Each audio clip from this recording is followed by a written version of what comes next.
Okay, so let's have a think about The Convergence of the Twain by Simon Armitage.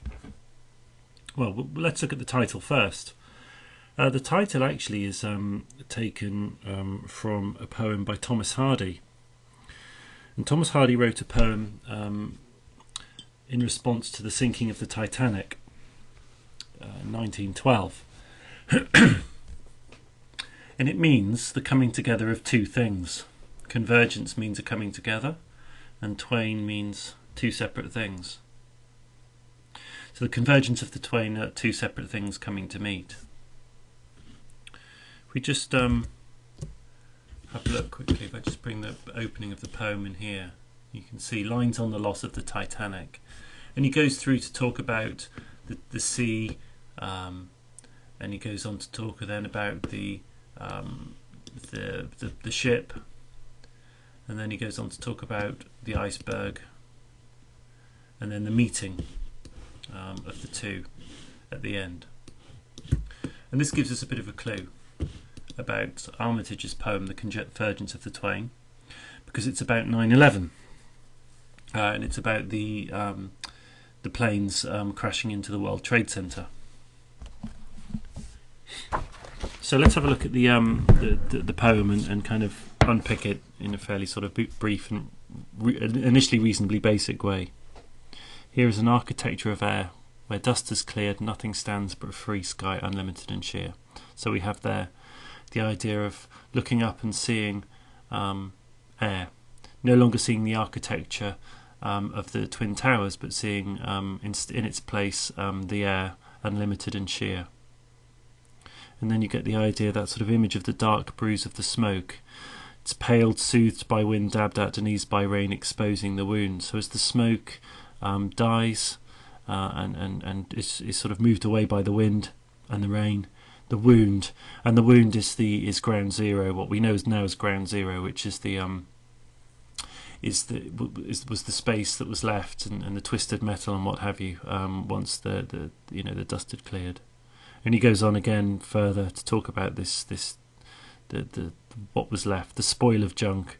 Rescuers prod and pick, shout into tangled holes. Obviously they're looking for survivors. What answers back is aftershock. Once the Twin Towers came down, there was a sort of a number of shocks that came afterwards.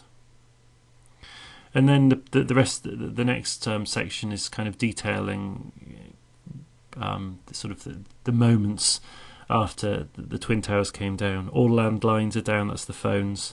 Mobile phones are false reports. One half excoriated Apple Mac still quotes the Dow Jones, half burnt up computer.